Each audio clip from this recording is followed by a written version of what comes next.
கெட்டவர்களுடைய நிலைப்பாட்டை கேளுங்கள் நண்பர்களே.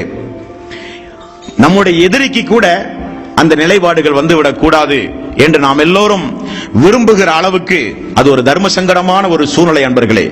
நபிகள் நாயகம் ஸல்லல்லாஹு அலைஹி வஸல்லம் அவர்கள் சொன்னார்கள், இந்த உலகத்தில் அல்லாஹ்வினுடைய வெறுப்பை சம்பாதித்துக் கொண்டே வாழ்ந்த மக்கள், தொடர்ந்து தீமைகளை துணிச்சலோடு செய்து கொண்டிருந்த மக்கள், தீமைகளை செய்தால் அதற்காக வேண்டி வருந்த எண்ணமில்லாத மக்கள், தீமைகளை செய்தால் அல்லாஹ்வுக்கு எதிராகவே நடந்த மக்கள், அல்லாஹ்வால் எவைகள் எல்லாம் பெரும் பாவம் என்று பட்டியல் போட்டு சொல்லப்பட்டதோ அவைகளை எல்லாம் தேர்ந்தெடுத்து உலகத்தில் நாம் எல்லாம் வாழ்வதற்காக வேண்டி வந்தவர்கள், உலகத்தில் நாம் எல்லாம் சுகம் அனுபவிப்பதற்காக வேண்டி வந்தவர்கள், கிடைத்ததையெல்லாம் அனுபவிப்போம் என நினைத்து வாழ்ந்த மக்களுக்கு திடீரென அது சம்பவிக்கும் பொழுது நிகழ்க்கக்கூடிய சம்பவங்களை கேளுங்கள் நண்பர்களே. அதே நபிமொழி தொகுப்பு.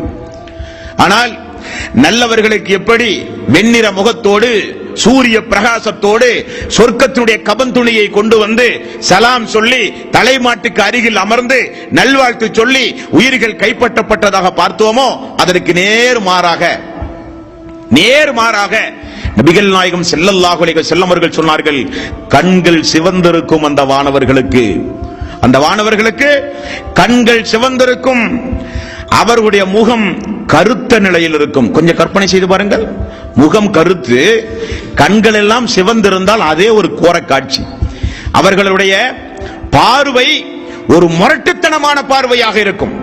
அல்லாஹ்வுடைய கட்டளையை நிறைவேற்ற வந்த அந்த வானவர்கள் அல்லாஹ்வுடைய பூமியில் வாழ்ந்து கொண்டு அவனுக்கு எதிராகவே எவ்வளவு அநியாயம் இந்த உலகத்தில் நீ போட்டாய் என்கிற ஒரு பார்வை. அந்த பார்வை, அவன் தூதரை அனுப்பினான், வேதங்களை கொடுத்தான், நல்லவர்களின் மூலம் எவ்வளவு உபதேசம் செய்தான் என்கிற பார்வை. அந்த பார்வை கொடூரமான பார்வையோடு, கருத்த முகத்தோடு, சிவந்த கண்களோடு நரகத்திலே இருந்து ஒரு துணியை கொண்டு வந்திருப்பார்களாம். அந்த துணி துர்நாற்றம் வீசுகிற துணி என்று நபிகள் நாயகம் ஸல்லல்லாஹு அலைஹி வஸல்லம் அவர்கள் சொன்னார்கள். அந்த கூட்டத்தை பார்த்த உடனே முடிவு செய்து விடலாம், நாம் தோற்று போய்விட்டோம், உலக வாழ்வை அநியாயமாக நாசமாக்கி விட்டோமே. எல்லாம் சொன்னார்களே, இப்படிப்பட்ட ஒரு நேரம் வரும்பொழுது வெற்றி அடைகின்ற வழிமுறைகளை தேடுங்கள் என்று சொன்னார்களே, எல்லாம் மறந்து அநியாயங்கள் செய்து நாம் நம்முடைய வாழ்வை பாழாக்கி விட்டோமே. இதோ வந்து விட்டார்களே தீயவர்கள். கோர முகம், சிவந்த கண்கள், கருநிறத்த முகம், கொடுமையான ஒரு பார்வை, அந்த பார்வையுடைய ஒரு ஜமாத் அதே போல கண் பார்க்கும் தொலைவுக்கு வந்து அமர்வார்கள். அதில் ஒருவர் மட்டும் எழுந்து வருவார். அல்லாஹ்வுடைய நேரம் நெருங்குகிற பொழுது அல்லாஹு தஆலா அவன் தீர்மானித்த நேரம் ஒரு நிமிடம் கூட முந்தவோ பிந்தவோ செய்யப்பட மாட்டாது என்பது அல்லாஹ்வுடைய விதி. 12:39 என்றால் 38 ஆகாது, 40 ஆகாது. எல்லோரும் வந்து அமர்ந்து கொண்டிருப்பார்கள். அதே போல ஒரே ஒரு வானவர் மட்டும் எழுவார். எழுந்து அவனுடைய தலைக்கு அருகிலே வந்து அமருவார். அமர்ந்தவர் சொல்லுவார், கெட்ட ஆத்மாவே, அல்லாஹ்வுடைய கோபத்தின் பக்கமும் அல்லாஹ்வுடைய வெறுப்பின் பக்கமும் உன்னுடைய ஆத்மாவை நீ வெளிப்படுத்து என்கிற முதல் வார்த்தை 25வது அத்தியாயத்தின் 22வது வசனத்தில் அல்லாஹு தஆலா சொல்கிறான், யௌம யரவுனல் மலாயிகத லா புஸ்ரா யௌமைதின் லில் முஜ்ரிமீன். தீயவர்களுக்கு அந்த மலக்குமார்களுடைய வருகை வந்தால் அது அவர்களுக்கு நல்லதாக இருக்காது, அது அவர்களுக்கு எந்த பயனும் அளிக்காது. தீயவர்களுக்கு, கொடுங்கோளர்களுக்கு, அநியாயக்காரர்களுக்கு, பாவிகளுக்கு அந்த மலக்குமார்களுடைய வருகை எந்த நன்மையும் அவர்களுக்கு அளிக்காது என்று அல்லாஹு தஆலா சொல்கிறான். 6வது அத்தியாயம் 93வது வசனம். வந்தமர்ந்த அந்த மலக்கு 2 கரத்தை விரித்து அவர் பேசுகிற பேச்சை அல்லாஹ் பதிவு செய்து உலகத்தில் உள்ள அறிவுள்ள மக்களுக்கு, சிந்திக்கின்ற மக்களுக்கு, மறுமை வேண்டும் என்று விரும்புகிற மக்களுக்கு, முஸ்லிமான மரணம் வேண்டும் என்று ஆசைப்படுகிற மக்களுக்கு அல்லாஹு தஆலா தூதரின் மூலம் சொல்லித் தருகிறான். கேளுங்கள். 6வது அத்தியாயத்தின் 93வது வசனம். வலவு தரா, நபியே நீங்கள் பார்க்க வேண்டாமா, நபியே அந்த கொடுமையை நீங்கள் பார்க்க வேண்டாமா, இதில் ஸாலிமூன ஃபீ அமராத்தில் மௌத்தி வல் மலாயிகத்து பாசித்து ஐதீஹிம். அநியாயக்கார மனிதனுடைய தலைமாட்டில் வந்து அமர்ந்த அந்த மலக்கு தன்னுடைய 2 கரங்களையும் விரித்து அநியாயக்கார மனிதா, பாவியே, உன்னுடைய உடம்பிலே இருக்கிற உயிரை வெளிப்படுத்து. அஹ்ரிஜு அன்ஃபுஸக்கும், உன்னுடைய உடம்பிலே இருக்கிற உயிரை வெளிப்படுத்து. அல் யௌம துஜ்ஸௌன அஸாபல் ஹூன், அல்லாஹ்வுடைய வேதனையின் பக்கம் நீ வா, இன்றிலிருந்து உனக்கு வேதனை ஆரம்பமாகிவிட்டது என்று வானவர்கள் தங்களுடைய 2 கரங்களையும் நீட்டி அழைப்பார்கள். வானவர்கள் அவர்களோடு பேசுகிற சம்பவத்தை பாருங்கள் திருக்குறானில். இந்த உரையை கூர்ந்து கவனித்து இந்த வசனங்களை நன்றாக பதிவு செய்து நண்பர்களுக்கு, பிற மதத்தவர்களுக்கு, குடும்பத்தினர்களுக்கு, பாவம் செய்கிற மக்களுக்கு, நன்மையில் பொடும்போக்காக இருக்கிற மக்களுக்கு நினைவுறுத்துவது வந்திருக்கக்கூடிய உங்களது கடமை. அல்லாஹு தஆலா இரண்டாவதாக நமக்கு சொல்லித் தருகிறான். 7வது அத்தியாயத்தின் 37வது வசனம். இந்த வசனத்தில் அப்படி பேசிய 2 கரத்தை நீட்டி அந்த அடியானிடத்தில் உயிரை கேட்ட அந்த மலக்கு அவனிடத்தில் ஒரு சில கேள்விகளை கேட்பதை அல்லாஹ் சொல்லுகிறான். என்ன கேள்வி? காலு ஐனமா குன்தும் ததுஊன மின் தூனில்லாஹ், அல்லாஹ் அல்லாமல் யாரையெல்லாம் அழைத்து உன்னுடைய வாழ்க்கையில் நீ பிரார்த்தனை செய்து வந்தாயோ அவர்கள் எல்லாம் எங்கே? கேள்வி பாருங்கள். இது எங்கு நடக்கக்கூடிய கேள்வி? மறுமையில் நடக்கக்கூடிய கேள்வி அல்ல. இது உலகத்தில் உயிர் பறிக்கப்படும் பொழுது, அது ஆஸ்பத்திரியோ வீடோ ரோடோ எங்கானாலும் இதெல்லாம் நடக்காமல் யாருடைய உயிரும் கைப்பற்றப்படுவதே கிடையாது. கைப்பற்றப்படுவதாக உங்களுக்கு தெரியும், ஆனால் இந்த சம்பவங்கள் எல்லாம் நடைபெறும். அல்லாஹ் கேட்கிற கேள்வி, மலக்குமார்கள் கேட்கிற கேள்வி. அல்லாஹு தஆலா ஃபிரௌனுடைய சம்பவத்தை நமக்கு தெளிவுபடுத்தியதை போல எல்லாம் ஒத்துக்கொண்டு சமாதானமான அடிப்படையில் தான் இங்கிருந்தே உயிர்கள் பறிக்கப்படுகிறது. காலு ஐனமா குன்தும் ததுஊன மின் தூனில்லாஹ், அல்லாஹ் அல்லாமல் யாரையெல்லாம் அழைத்து பிரார்த்தனை செய்து வந்தாயே, ஒவ்வொரு ஊரிலே இருக்கிற தர்காக்கள், கோயில்கள், சர்ச்சுகள் என்றெல்லாம் அல்லாஹுவால் படைக்கப்பட்டவர்களை வணங்கி அழைத்து பிரார்த்தனை செய்து பாதுகாப்பார்கள், அல்லாஹ்வோடு நெருக்கத்தை ஏற்படுத்தி தருவார்கள், அல்லாஹ்விடத்தில் பரிந்து பேசுவார்கள், இவர்கள் இல்லாமல் அல்லாஹ்வை நெருங்க முடியாது என்றெல்லாம் விசுவாசித்து நற்கர்மங்கள் செய்து பொருளாதாரத்தை செலவழித்து நேரங்களை எல்லாம் செலவழித்து நிறைய இபாதத்துகளை செய்தீர்களே, அல்லாஹ்வுக்கு செய்ய வேண்டிய இபாதத், அவர்கள் எங்கே? இந்த அடியான் சொல்லுகிற பதில் பரிதாபத்துக்குரியது. அந்த அடியான் சொல்லுகிற பதில் பரிதாபத்திற்குரியது. காலு லல்லு அன்னா வ ஷஹிது அலா அன்ஃபுஸிஹிம் அன்னஹும் கானூ காஃபிரீன், எல்லாம் எங்களை விட்டு விட்டு ஓடிவிட்டார்களே, எல்லாம் எங்களை பாதுகாப்பார்கள் என நினைத்துத்தானே சொன்னோம், செய்தோம், வணங்கினோம், வழிபட்டோம், ஊர் ஊராக சென்றோம், நியாயமாக பேசினோம், நியாயம் கற்பித்து மக்களுக்கு விளக்கங்கள் கொடுத்தோம், ஆனால் எல்லோரும் எங்களை விட்டு விட்டு ஓடிவிட்டார்களே என்கிற பரிதாப பதில் அந்த மனிதனுடைய பதில் என்று அல்லாஹு தஆலா சொல்கிறான். 4வது அத்தியாயம் 97வது வசனம். இந்த வசனத்தில் பாருங்கள், தங்களுக்கு தாங்களே தீங்கிழைத்துக் கொண்டிருந்த ஒரு மனிதனுடைய உயிரை வானவர்கள் கைப்பற்றும் பொழுது அந்த வானவர்கள் கேட்பார்களாம், ஏன் உனக்கு இந்த நிலை? ஏன் எப்பொழுது பார்த்தாலும் பாவம் செய்து கொண்டாயே இருந்தாயே, ஏன் இந்த நிலை? 4வது அத்தியாயத்தின் 97வது வசனம். இன்னல்லதீன தவஃபாஹுமுல் மலாயிகத்து லாலிமி அன்ஃபுஸிஹிம் காலு ஃபீமா குன்தும் காலு குன்னா முஸ்தத்அஃபீன ஃபில் அர்த், ஏன் தங்களுக்கு தாங்களே அநியாயம் செய்து கொண்டிருந்த அந்த பாவியினுடைய உயிரை வானவர்கள் கைப்பற்றப்படும் பொழுது அந்த வானவர்கள் கேட்பார்கள், ஏன் உங்களுக்கு நிலை? அவன் சொல்லுகிற பதில், காலு குன்னா முஸ்தத்அஃபீன ஃபில் அர்த், பூமியில் நாங்கள் பலகீனமானவர்களாக இருந்தோம், எங்கு பார்த்தாலும் அநியாயம், அந்த அநியாயம் செய்கிற மக்களோடு சேர்ந்து நாங்களும் வேறு வழி இல்லாமல் அநியாயம் செய்தோம். மலக்குமார்கள் பதில் சொல்லாமல் விடுவார்களா? மலக்குமார்கள் சொல்லுகிற பதில், காலு அலம் தகுன் அர்துல்லாஹி வாசியத்தன் ஃபதுஜாஹிரு ஃபீஹா, அல்லாஹ்வுடைய பூமி விசாலமானதாயிற்றே, குடியமுத்தூரில் எல்லோரும் அநியாயம் செய்து கொண்டிருக்கிறார்கள் என்றால் அவர்களோடு சேர்ந்து அநியாயம் செய்து உன்னை யார் வாழச் சொன்னது?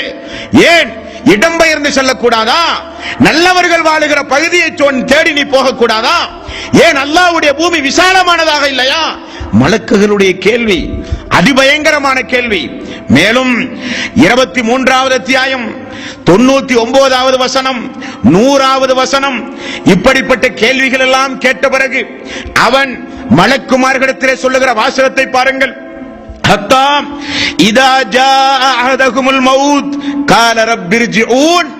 வானவர்கள் அவர்களுடைய உயிர்களை கைப்பற்றுவதற்காக வேண்டி வந்தமர்ந்து உயிர்களை கைப்பற்றும் பொழுது அவர்கள் சொல்லுகிற பதில் லஅல்லி அஅமலு சாலிகன் ஃபீமா தரக்துகல்லா, எங்களை கொஞ்சம் நீங்கள் விட்டால் நாங்கள் நல்லறங்கள் செய்வதற்கு வாய்ப்பு இருக்குமே, எங்களை பிடிக்காதீர்கள், உயிர்களை பறிக்காதீர்கள், நல்லமல்கள் செய்ய வாய்ப்பு தாருங்கள், கொஞ்சம் நீங்கள் எங்களுக்கு அவகாசம் தந்தால் நாங்கள் பாவமான ஹராமான அருவருக்கத்தக்க வெட்கக்கேடான அசிங்கமான காரியத்தை செய்து நாங்கள் வாழ்ந்தோம்.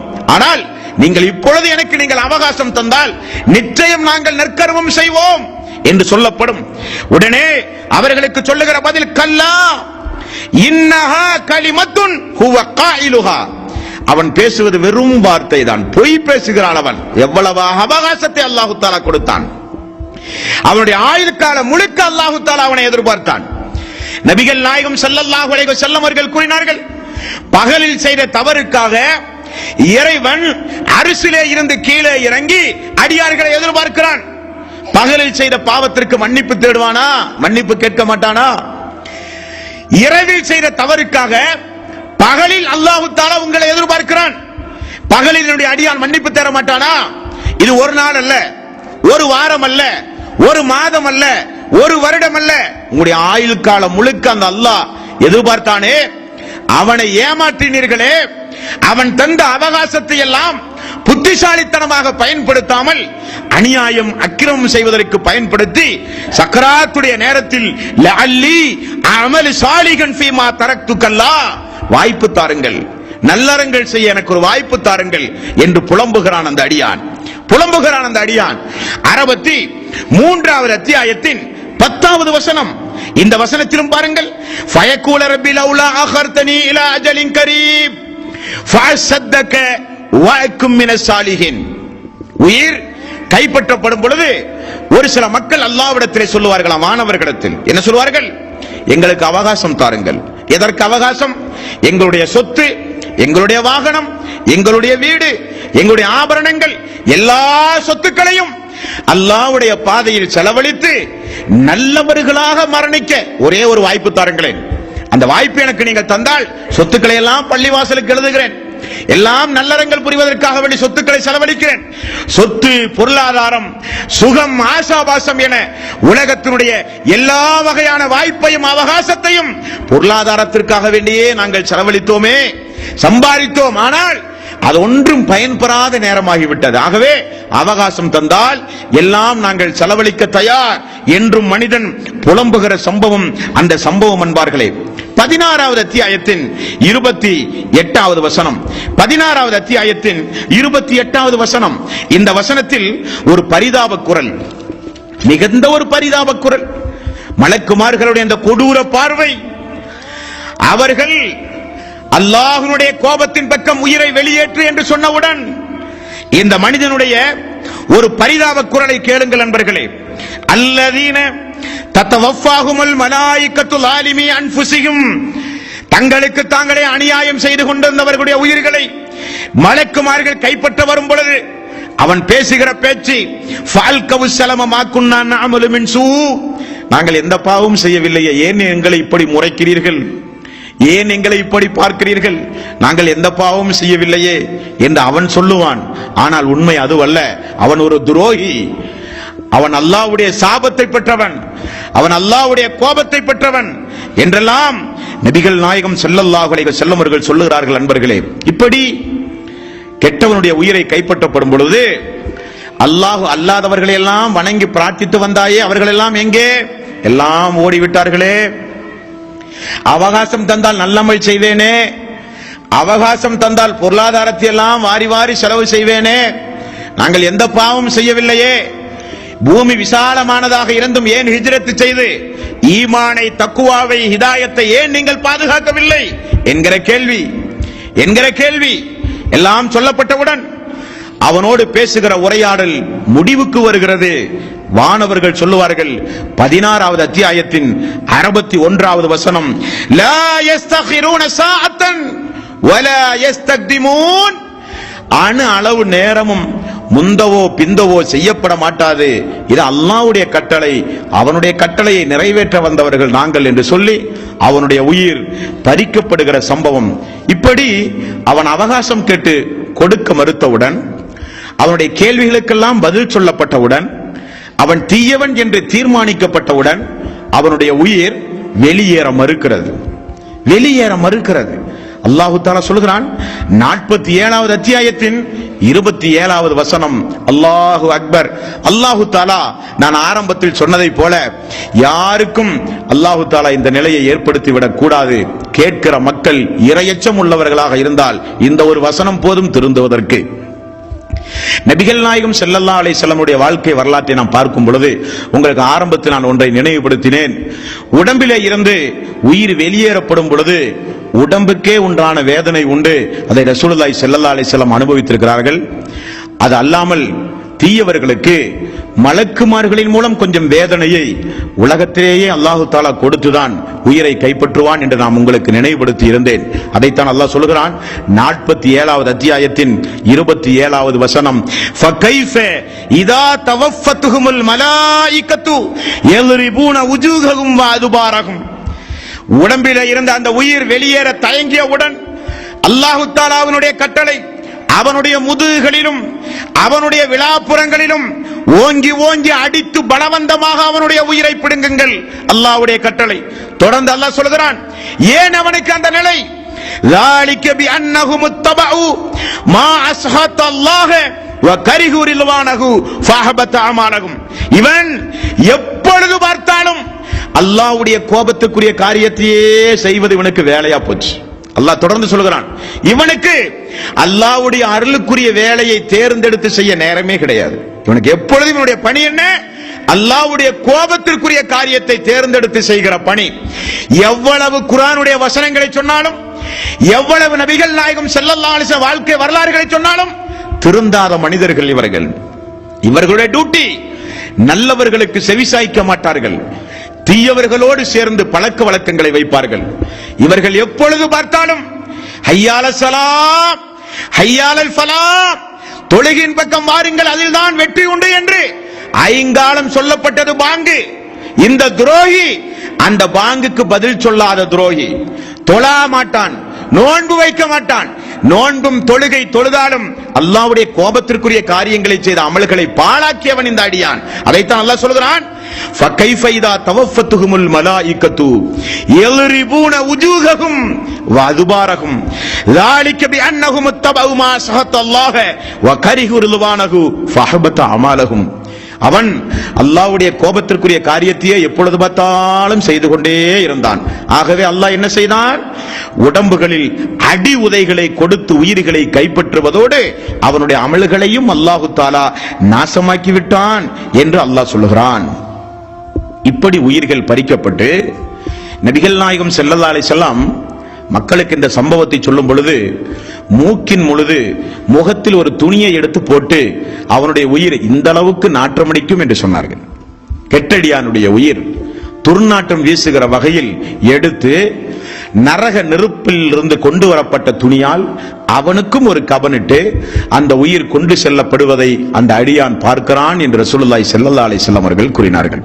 நீ வானத்திற்கு கொண்டு செல்லப்படும்.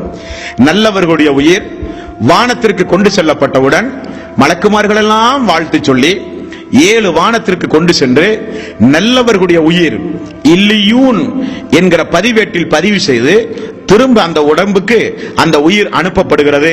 அது கபருடைய வாழ்க்கை குறித்து பார்க்கும் பொழுது விரிவாக நாம் பார்ப்போம். அதே போல தீயவர்களுடைய உயிர் வானலோகத்திற்கு கொண்டு செல்லப்படுகிறது. என்ன நடக்கிறது? வானத்தில் இருக்கிறவர் கேட்கிறார், என்ன துர்நாற்றம் அடிக்கிற இந்த மனிதனுடைய உயிர் யார்? இவன் ஒரு கெட்ட அடியான். அல்லாஹு தஆலா உலகத்தில் அவனை படைத்திருந்தான், துரோகம் செய்தான், அல்லாஹ்வுக்கு பாவியாக வாழ்ந்தான், அநியாயக்காரனாக வாழ்ந்தான். அவனுடைய உயிர் என்று சொல்லப்படும்.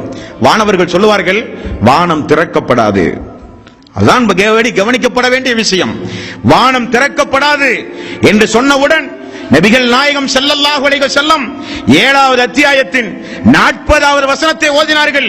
இன்னல்லதீன கஸ்ஸபு பிஆயாத்தினா வஸ்தக்பரு அன்ஹா லா துஃபத்தஹு லஹும் அபுவாபுஸ் ஸமா. அபுவாபுஸ் ஸமா, வசனங்களை பொய்ப்பித்து அவற்றை விட்டும் பெருமை அடித்து அல்லாஹ்வுடைய சாபத்தையும் கோபத்தையும் பெற்று உலகத்தில் வாழ்ந்தானே, அவனுக்கு அந்த வாசல் திறக்கப்படாது. இந்த வசனத்தை ரசூலுல்லாஹி ஸல்லல்லாஹு அலைஹி வஸல்லம் ஓதுகிறார்கள் மக்களுக்கு, விளக்குகிறார்கள் மக்களுக்கு. அந்த அல்லாஹ் தஆலா அங்கிருந்து அசரீரி வருகிறது, அவனுடைய உயிரை பூமிக்கு அடியில் சிஜ்ஜீன் என்று சொல்லப்படுகின்ற தீயவர்களுடைய பதிவு புத்தகத்தில் கொண்டு போய் பதிவு செய்யுங்கள் என்று சொல்லப்பட்டு அந்த உயிரை தூக்கி வீசுவதாக அல்லாஹ் தஆலா சொல்லுகிறான் திருக்குர்ஆனில். அல்லாஹு அக்பர். 22வது அத்தியாயம் 31வது வசனம். தொடர்ந்து ரசூலுல்லாஹி ஸல்லல்லாஹு அலைஹி வஸல்லம் ஓதிய வசனம், ஃபகஅன்னமா ஹர்ர மினஸ் ஸமாஇ ஃபதஹ்தஃபுஹு தைரு அவ் தஹவி பிஹி ரீஹு ஃபீ மகானின் ஸஹீஹ். அந்த உயிர் தூக்கி வீசப்பட்டால் பறவைகள் கொத்தி எடுத்துச் செல்வதை போல, பலமான ஒரு காற்று வீசி அங்குமிங்குமாக சிதறியதை போல அவன் ஆவான் என்று அல்லாஹு தஆலா அவனுடைய அருள்மறையாம் திருமறை குர்ஆனிலே குறிப்பிடுகிறான். நண்பர்களே, ஆகவேதான் அல்லாஹு தஆலா இறை விசுவாசிகளுக்கு நிறைய பிரார்த்தனைகளை கற்றுக் கொடுக்கிறான். 12வது அத்தியாயத்தில் 101வது வசனம். அந்த வசனத்தில் அல்லாஹு தஆலா இறை விசுவாசிகளுக்கு ஒரு துஆவை கற்றுக் கொடுக்கிறான். என்ன துஆ? அன்த வலியி ஃபித் துன்யா வல் ஆகிரா.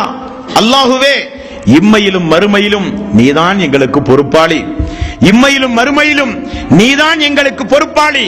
தவஃபனி, எங்களுடைய உயிர்களை நீ கைப்பற்றும் பொழுது முஸ்லிமன் வஅல்ஹிக்னி பிஸ்ஸாலிஹீன், முஸ்லிமாக கைப்பற்று, நல்லவர்களோடு நீ சேர்த்தியா அல்லாஹ், நல்லவர்களோடு நீ அந்த உயிரை சேர்த்தியா அல்லாஹ் என்று அல்லாஹு தஆலா இறை விசுவாசிகளுக்கு பிரார்த்தனையும் கற்றுக்கொள்கிறான். நண்பர்களே, மீண்டும் ஒரு முறை ஞாபகப்படுத்துகிறேன், நன்மை செய்கிற மக்கள் தொடர்ந்து நன்மை செய்வதற்காக வேண்டியும், தீமை செய்கிற மக்கள் கொஞ்சம் உங்களுடைய பாவங்களை நீங்கள் குறைப்பதற்காக வேண்டியும் இந்த குறிப்புகள் உங்களுடைய கவனத்திலே ஓரளவுக்கு நான் பதிவு செய்திருக்கிறேன் என்கிற நம்பிக்கையோடு உங்களிடமிருந்து நான்